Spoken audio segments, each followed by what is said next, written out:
Thank you, General. I recognize myself for opening questions. General, I addressed this first question to you. You talked about what the budget would do. As we know, we talked about this as a tight budget. Tell me what we can't do with this budget. Tell me about some of the trade-offs that you've had to make as a result of this 1% increase. Well, Chairman, I appreciate the question. As the Secretary highlighted in his opening remarks, what we had to do is we focused on readiness for the near term. And as we did that, there's some areas that we elected not to modernize some capabilities that would deliver in later into the 30s.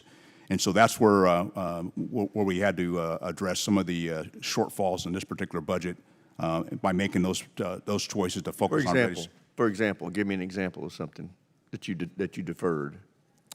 I'd have to get you more detail, Chairman, but as we look at various capabilities, and I would say munitions is a key one of those that we've focused on, as well as we look at our shipbuilding, our sub industrial base as well, and aircraft. How is this budget going to affect your training? Do you have an idea about that?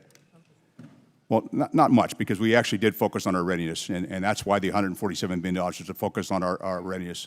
We are very capable joint force, and using the capabilities we do have today while we would pursue future modernization is where our focus is on readiness today, Chairman.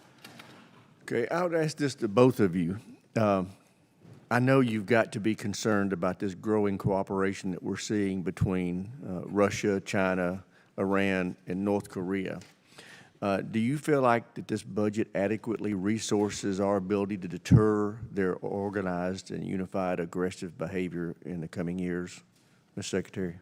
Thanks, Chairman. The growing nexus between the PRC, Russia, and the DPRK and Iran is concerning, and this is something that we are watching very closely.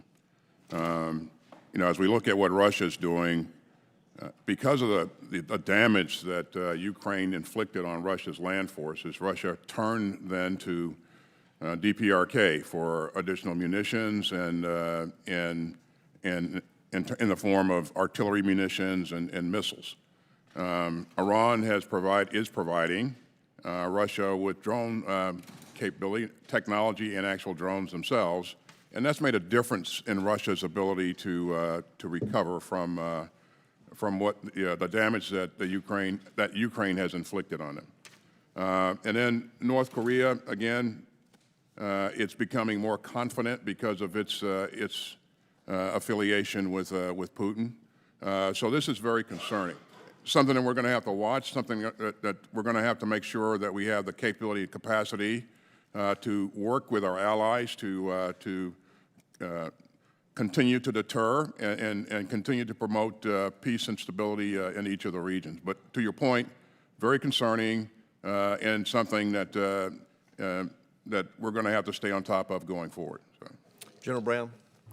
I would echo the Secretary's comments about being very concerning and watching how these countries are working and somewhat interconnected. By the same token, what I have seen in the 7 months, tomorrow will be 7 months I've been in the job. I've engaged about 170 times with my counterparts from around the world. And what I've found is, as the world has gotten more complex, the work with our allies and partners has strengthened. We watch how NATO has strengthened. NATO is larger, but as I engage with nations in Europe, they're focused on the Indo-Pacific, and the Indo-Pacific nations are also focused on Europe, because all these are it's a global threat to all of us.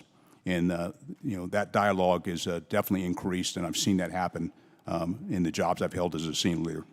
When you talk to your counterparts around the world, what resources would they like to see us bring to the table as a part of that effort to combat or deter the behavior you just described?